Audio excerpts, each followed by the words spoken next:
धन्यवाद सभापती महोदय. आज महाराष्ट्रामध्ये सगळ्यात मोठा वारकरी संप्रदायाचा सोहळा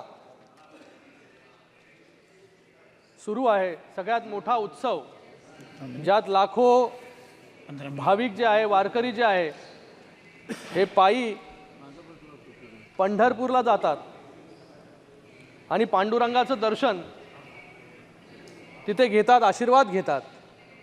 आणि आज माझं भाषण हे पहिलं भाषण या 18व्या लोकसभेमधील पांडुरंगाच्या जयघोषाने मी सुरू करू इच्छितो. पुंडलिका वरदे हरी विठ्ठल, श्री ज्ञानदेव तुकाराम, पंढरीनाथ महाराज की जय. बहुत बहुत धन्यवाद सभापति महोदय कि आज मुझे आपने राष्ट्रपति जी के अभिभाषण में कि उनके समर्थन में एनडीए के सबसे पुराने सहयोगी शिवसेना की तरफ से मुझे यहाँ पर बोलने का मौका दिया.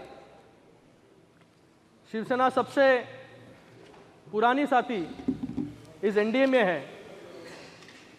जैसे LIC का एक वाक्य है, जिंदगी के साथ भी और जिंदगी के बाद भी, बाला साहब के पहले भी और बाला साहब के जाने के बाद भी शिवसेना भारतीय जनता पार्टी के साथ में आज एनडीए में खड़ी है.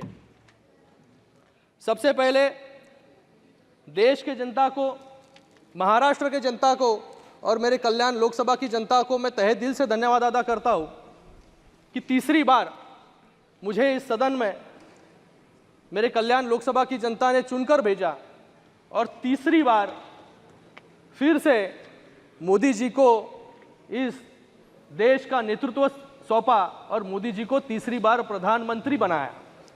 मैं प्रधानमंत्री नरेंद्र मोदी जी को, एनडीए सरकार को तीसरे काल के लिए बहुत बहुत बधाई देता हूँ. और मुझे पूरा विश्वास है कि पिछले 10 सालों में जो हमने काम किया, ऐतिहासिक हो, सकारात्मक काम जो है गए 10 सालों में हुए, उससे अच्छे काम जो है आने वाले 5 सालों में जो है, अच्छी नीतियां जो है आने वाले 5 सालों में माननीय मोदी जी के नेतृत्व में हमारी सरकार बनाएगी. इस चुनाव में जनता ने एक मैसेज दिया है, कांग्रेस अकेले लड़े या इंडिया अलायंस बनाकर, बैठना तो विपक्ष में ही है. कांग्रेस जो आज इतनी खुश है, राहुल कल तक यहाँ थे, आज वहाँ पहुँच गए हो. कांग्रेस को राहुल की जगह उधर ही है विपक्ष में. मुझे लगता है कि जो आंकड़े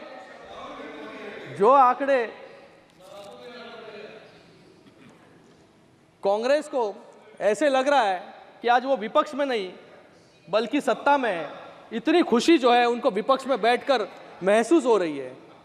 10 सालों में कांग्रेस सिर्फ 44 से 99 तक पहुंची है, 100 का आंकड़ा भी पूरा नहीं कर पाई है. हम लोग जो है, हम लोग 15 लड़े और 7 जीते. मैं आज यहाँ पर कुछ आंकड़े आपको बताना चाहूँगा कि आपने 285 सीट पर चुनाव लड़ा और सिर्फ 99 जीते, मतलब सिर्फ 34% आपका स्ट्राइक रेट. 285 में से 51 उम्मीदवारों की जमानत जो है कांग्रेस की जब्त हो गई. आंध्र प्रदेश, अरुणाचल प्रदेश, हिमाचल, जम्मू कश्मीर, मध्य प्रदेश, दिल्ली और त्रिपुरा में अपना खाता भी जो है कांग्रेस खोल नहीं पाई. और जिन आपके विपक्ष के नेता किस पर बात कर रहे थे फिर? 336 उम्मीदवार जो है अलग अलग राज्यों में इन्होंने खड़े किए, उसमें से सिर्फ 15 इनके जो है उम्मीदवार जीत कर आए, जो 5% से भी कम है. मुझे लगता है कि आपके आंकड़े तो कम है, लेकिन अकड़ जो है इस वक्त जो है बढ़ गई है. मुझे लगता है कि इस जश्न के पीछे जो हार की सच्चाई है उस पर थोड़ा आत्मचिंतन करने की कांग्रेस को जरूरत है. यहाँ पर यहाँ पर हमारे आंकड़े, हम लोग यहाँ पर सत्ता में बैठे हैं, आप लोग विपक्ष में बैठे हो 10 साल के बावजूद। लोगों ने जो है आप पर विश्वास नहीं रखा, लोगों ने मोदी जी के नीतियों पर विश्वास रखा, मोदी जी पर विश्वास रखा, इसलिए आज यहाँ पर हम लोग बैठे हैं फिर से सत्ता में तीसरी बार। लोगों ने मोदी जी को चुनकर क्यों दिया?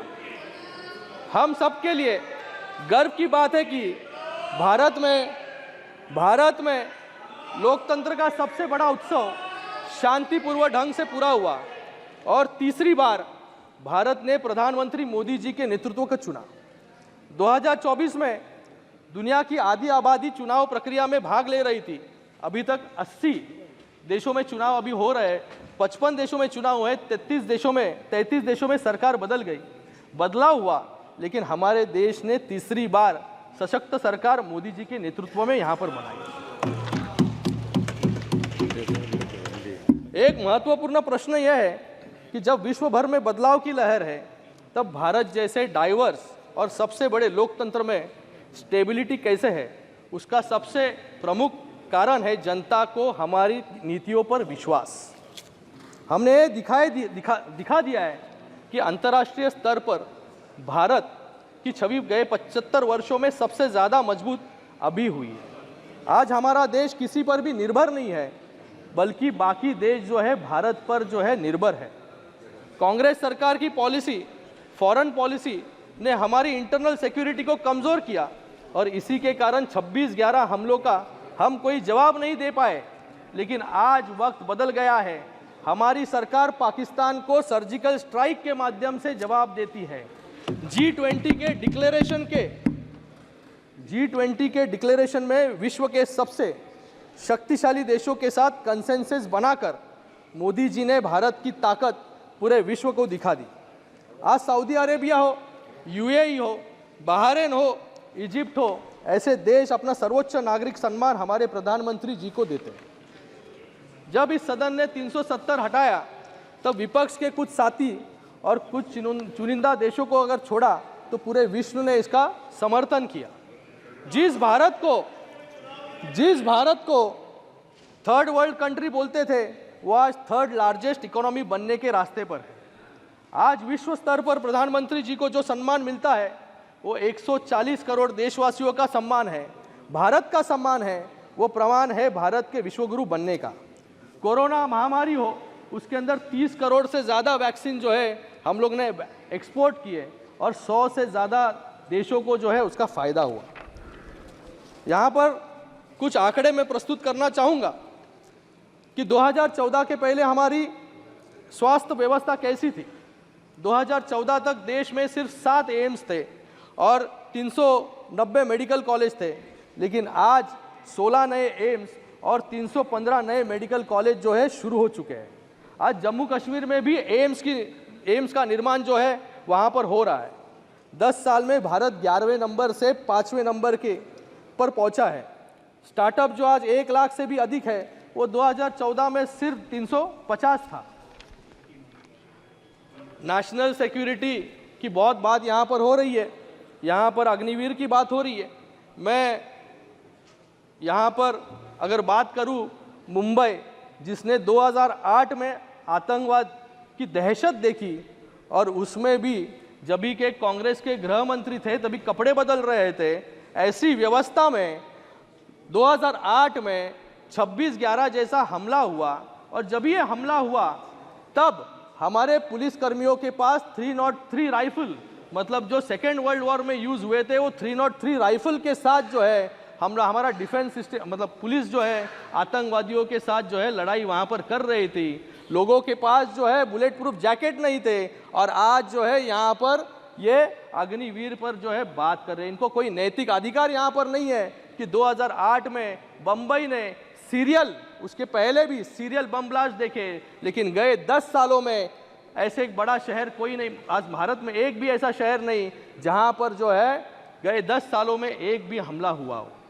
हमारे 10 साल की नीति, और ये कह रहे थे डरो मत डरो मत, मुझे लगता है कि आपसे जो है पहले हमारे आड़ोस पड़ोस के देश जो है डरते नहीं थे, इसलिए हमारे देश पर जो है आए दिन हमला करते थे। आज आड़ोस पड़ोस के देश जो है मोदी जी से डरते हैं, इसलिए गए 10 सालों में एक भी हमला जो है बड़े शहरों में हमारा हुआ नहीं। प्रधानमंत्री जी ने अरे सुनना सीखो जरा। प्रधानमंत्री जी ने आह्वान किया था आत्मनिर्भर भारत का। मुझे गर्व है कि पिछले एक दशक में हमारे डिफेंस एक्सपोर्ट्स 18 गुना अधिक होकर 21,000 करोड़ रुपए तक पहुंच चुके हैं। हम 85 देशों को एडवांस टोर्ड artillery guns BrahMos missiles export आज कर रहे हैं। ये हमारी नीति है। यहां पर सभी लोग जो है आज कॉन्स्टिट्यूशन पे बात कर रहे हैं। शपथ जब भी ले रहे थे तभी भी कॉन्स्टिट्यूशन दिखाकर जो है यहां पर संविधान दिखाकर यहां पर शपथ ले रहे थे। मुझे आज पूरे चुनाव में एक फेक नैरेटिव कि संविधान खतरे में है, आरक्षण खत्म हो जाएगा, लोकतंत्र खतरे में है, ये बोल कर जो है आपके कुछ वोट जो है बड़े, कुछ नंबर जो है यहाँ पर बड़े जरूर है, लेकिन मुझे लगता है कि ये फेक नैरेटिव जो है ये बार बार आप इस्तेमाल नहीं कर पाओगे। एक बार लोगों को जो है आप भ्रमित कर सकते हो, बार बार लोगों को जो है भ्रमित करने का काम जो है ये आपसे नहीं होगा और लोग भी भ्रमित नहीं होंगे। मुझे यहाँ पर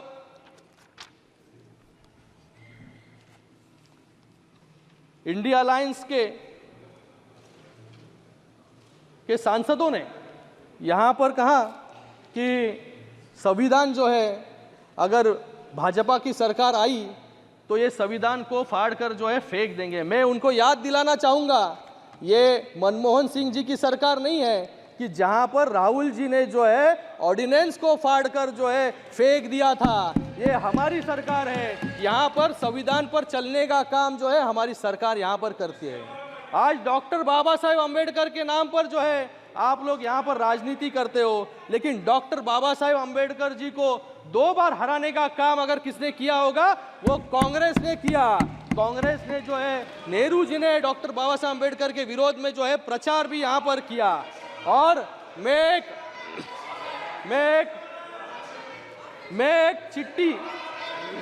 चिट्ठी के आप प्रोटेक्शन दीजिए सर। मैं नेहरू जी के एक चिट्ठी के मैं एक चिट्ठी के जो नेहरू जी ने 27 जून 1961 को सभी मुख्यमंत्रियों को लिखा था, उसके अंदर क्या लिखा था? I dislike any kind of reservation, more particularly in service. पिछड़े वर्ग को सेकेंड रेट, इनएफिशिएंट बोलने वाले नेहरू जी के वंशज आज संविधान और आरक्षण की बात यहां पर कर रहे हैं। अगर मैं यहां पर डॉक्टर बाबा साहेब अम्बेडकर अगर नहीं होते तो नेहरू जी जो है पूरा आरक्षण जो है खत्म कर चुके होते। आज मुझे पूछना है कि नेहरू जी के राज में भी संविधान खतरे में था क्या? उसका जवाब जो है विपक्ष को देना है। आज डॉक्टर बाबा साहेब अम्बेडकर जी को और संविधान को सही मायने में संविधान पर चलने का काम हमने किया। डॉक्टर बाबा साहब अम्बेडकर जी को जो है भारत रत्न देने का काम भी जो है कांग्रेस ने नहीं किया। गैर कांग्रेसी सरकार ने, वीपी सिंह की सरकार ने जो है डॉक्टर बाबा साहब अम्बेडकर जी को जो है भारत रत्न दिया। उसी के साथ में इंदू मिल, जहां पर डॉक्टर बाबा साहब अम्बेडकर जी का सबसे बड़ा स्मारक बन रहा है, वो हमारी सरकार बना रही है। लंदन के घर में, लंदन का घर जो है उसको भी स्मारक के रूप में रूपांतर करने का काम जो है हमारी सरकार ने किया। उसी के साथ में 26 नवंबर को संविधान दिन मनाने का काम भी हमारी सरकार ने किया। उसी के साथ में पुराने पार्लियामेंट को संविधान सदन नाम देने का काम भी हमारी सरकार ने किया, मोदी जी ने किया। मुझे लगता है कि सिर्फ संविधान संविधान चिल्लाकर जो है कुछ बात नहीं होगी, संविधान पर चलना भी होगा। यही बोलते रहिए अगले इलेक्शन तक। और यहाँ पर जो है बहुत अभी कुछ लोगों ने यहाँ पर इलेक्शन कमीशन पर उंगली उठाई। मैं इनको सवाल पूछना चाहता हूँ, एमएस गिल कौन थे? जिस एमएस गिल ने हमारे हिंदू हृदय सम्राट बाला साहेब ठाकरे जी के अधिकारों को छीना, वोटिंग का अधिकार 6 सालों के लिए छीना, और जो एमएस गिल मुख्य चुनाव आयुक्त थे उनको पहले राज्यसभा में लेकर फिर केंद्रीय मंत्री बनाने का काम किसने किया, और आज ये संविधान बचाने का काम जो है यहाँ पर कर रहे हैं। सेम यहाँ पर इनकी जब भी सरकार आई, जब भी 400 पार इनके पास थे 400, तभी इन्होंने क्या किया, 400 पार जब भी 1984 में थे, तब एक गरीब मुस्लिम महिला जिसका नाम है शाह बानो, उसको सुप्रीम कोर्ट ने जो है उसका हक दिया था, लेकिन सुप्रीम कोर्ट के निर्णय के विरोध में जाके जो है सिर्फ एक विशिष्ट वर्ग के लिए इन्होंने कानून बनाया और मुस्लिम महिलाओं का जो है अधिकार छीनने का काम इन्होंने किया। लेकिन आज मुस्लिम महिलाओं को उनका अधिकार देने का काम नरेंद्र मोदी जी ने किया, ट्रिपल तलाक हटाकर। 400 पार, प्लीज प्लीज 400 पार आप डिक्टेट माननीय सदस्य प्लीज आप बोलो, इधर भैया, बोलो, आप बैठिए आप नीचे। यहाँ बोलो, प्लीज। तीसरी बार का माननीय सांसद सदस्य हूँ, बैठिए, समझाने की प्लीज। यहाँ पर प्लीज। जुर्रत मत कीजिए। तीसरी बार चुनकर आया हूँ, आप बैठो नीचे, बैठो माननीय नीचे। सदस्य प्लीज आज आप बोलिए, 400 पार। आप बैठिए। अरे राहुल गांधी क्या बात कर रहे प्लीज थे, प्लीज राहुल गांधी क्या बात कर रहे आप थे। शहर पे देखो, इधर ध्यान मत देना, कोई रिकॉर्ड में नहीं जाएगा, कोई रिकॉर्ड में नहीं जाएगा। 400 पार, आपका भी समय के ऊपर ध्यान रखिए। जब अपने 400 पार करके प्लीज प्लीज आप बैठिए, आपका कोई रिकॉर्ड में नहीं जा रहा है। विजय प्लीज, सबकी बात चुपती है। इस देश में राष्ट्रपति जी का भी अपमान करने का काम कांग्रेस ने किया। जब इस सिख समाज के साथ नरसंहार हुआ, अत्याचार हुआ, तभी किसने किया यह अत्याचार, इसका भी जवाब जो है कांग्रेस को देना पड़ेगा। उसी के साथ में जब भी राष्ट्रपति, अभी बोलो, अभी बोलने का काम कीजिए। ओ पापा जी, इधर बोलो प्लीज। दुनिया जानती है, लेकिन जब भी राष्ट्रपति जी यानी जय सिंह थे, उनको इन्होंने 2 साल तक जो है किसी भी मंत्री को जो है मिलने नहीं दिया, और ये आज संविधान की बात कर रहे हैं। आपका समय जब भी 400 पार इनके पास थे, 400, सर मैं अकेला स्पीकर हूं सर, 400 पार इनके पास थे, तभी बोफर जैसा घोटाला इन्होंने किया, जिससे सेना को कमजोर करने का काम भी जो है कांग्रेस की सरकार ने किया। उसी के साथ में जब भी 400 पार थे, तभी भोपाल गैस ट्रेजेडी में इतने लोग मारे गए और वॉरेन एंडरसन को वीआईपी ट्रीटमेंट देकर जो है चार्टर्ड प्लेन से देश के बाहर भगाने का काम भी कांग्रेस ने किया। तो जब भी कांग्रेस के शासन था, तभी 400 पार, sir I am the only speaker sir, 13 minutes 400 पार, सर अभी तो थोड़ा आधा बाकी है मेरा सर भाषण। प्लीज 400 पार, सर मेरा पहला भाषण है सर, संरक्षण दीजिए। 400 पार तो एंडरसन फरार, 400 पार तो संविधान पर वार, इनका 400 पार तो मुस्लिम महिलाओं का पर अत्याचार, और इनका 400 पार तो सेना में इन्होंने भ्रष्टाचार किया।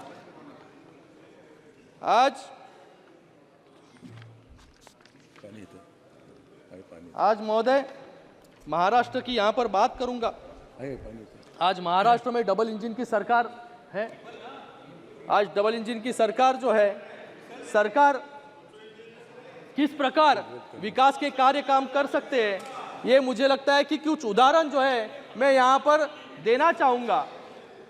701 किलोमीटर का समृद्धि महामार्ग, कोस्टल रोड, अटल सेतु, जो देश का सबसे बड़ा लॉन्गेस्ट सी ब्रिज है, वो बनाने का काम हमने किया। बुलेट ट्रेन हो, वाडवन पोर्ट हो, मराठवाड़ा रेल कोच फैक्ट्री हो, Mumbai Nagpur rail speed high speed corridor हो, उसी के साथ में 350 किलोमीटर की मेट्रो रेल हो। ये रिकॉर्ड टाइम में पूरा करने का काम जो है केंद्र सरकार की मदद से राज्य सरकार ने किया, माननीय मुख्यमंत्री एकनाथ जी शिंदे साहब के नेतृत्व में। और यहाँ पर कुछ लोग बोल रहे थे कि कुछ लोग जो है भाग गए। मुझे लगता है कि भगोड़े जो है, आज कोई बैठा नहीं यहाँ पर, ये भी भाग गए यहाँ से। ये जो भगोड़े हैं, ये हिंदुत्व से दूर भागे, बाला साहब के विचारों से दूर भागे। लोग जो है रोज इनकी पार्टी छोड़ के जो है भाग रहे हैं रोज।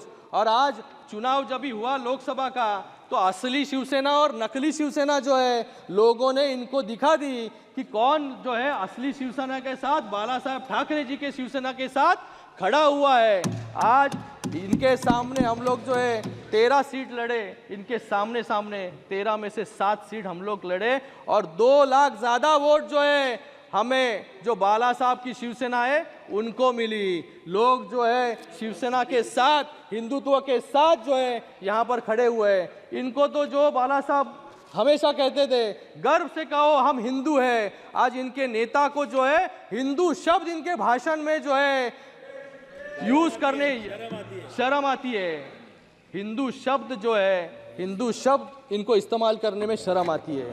और यहाँ पर विपक्ष के नेता, खत्म कर रहा हूँ सर, विपक्ष खत्म कर रहा हूँ, विपक्ष के नेता यहाँ पर हिंदुओं को जो है यहाँ पर कह रहे थे कि हिंदू हिंसक है।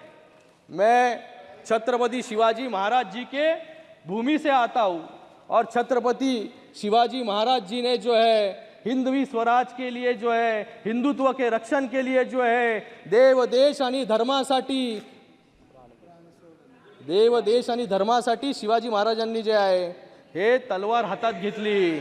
जर हिंदवी रयतेचंच राज्य आय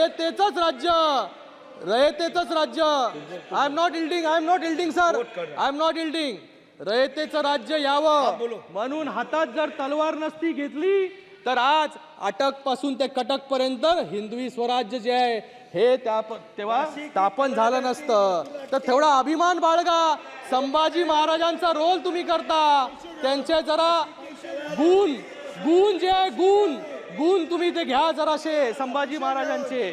तर मी आज प्लीज खत्म कीजिए आपका समय, कंक्लूड कर रहा हूं सर। प्लीज आज मुंबई में 1993 बम ब्लास्ट के कन्विक्ट इकबाल मूसा जैसे आतंकवादियों को चुनाव प्रचार में इन्होंने उतारा यूबीटी ने, जिससे उनसे प्रचार करवा सके और एक विशिष्ट वर्ग और समाज के वोट जो है इनको मिल सके। लेकिन आज इस इकबाल मूसा को जो है इन्होंने प्रचार में उतारने के बावजूद हमारे साथी रविंद्र वाइकर जी यहाँ पर चुनकर आए। लोग जो है न्याय के साथ जो है खड़े हुए, आतंकवादियों के साथ जो है लोग खड़े नहीं हुए। आज रविंद्र वाइकर जी वहाँ पर चुन के, और ये चुन के आने के बाद जैसे एक साइड से आलू डालो और दूसरे साइड से सोना निकालो, ये जो योजना लाए थे वैसी योजना मुंबई में लेके आए कि ईवीएम जो है ओटीपी से खुलता है और फिर जो है एक मिड डे ने उसके पेपर, एक न्यूज़पेपर ने जो है उसके आर्टिकल छापा।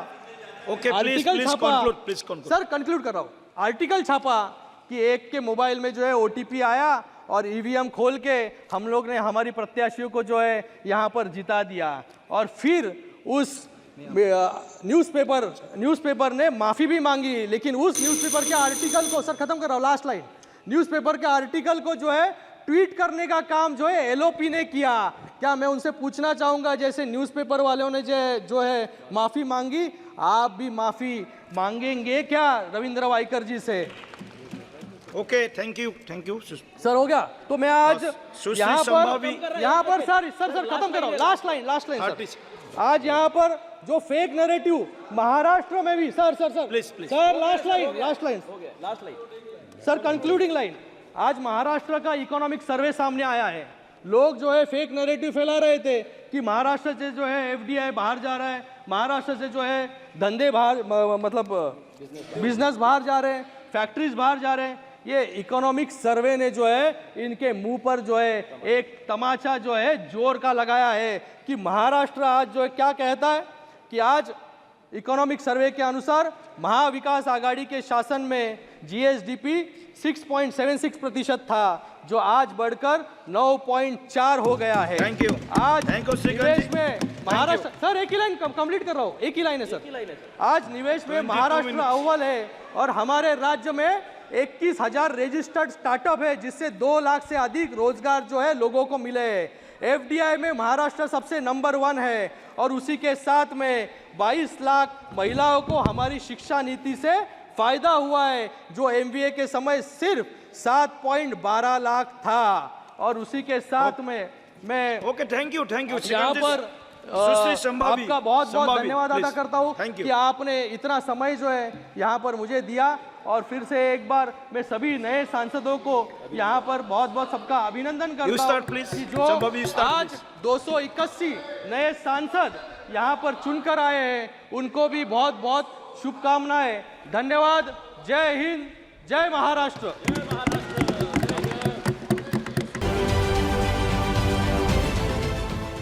देश विदेशातील प्रत्येक घडामोडींचे लाईव्ह अपडेट मिळवण्यासाठी आता साम टीव्हीच्या सर्व सोशल मीडिया प्लॅटफॉर्मला लाईक, फॉलो आणि सबस्क्राईब करा। तसंच सर्व नोटिफिकेशनसाठी बेल आयकॉन प्रेस करायला विसरू नका।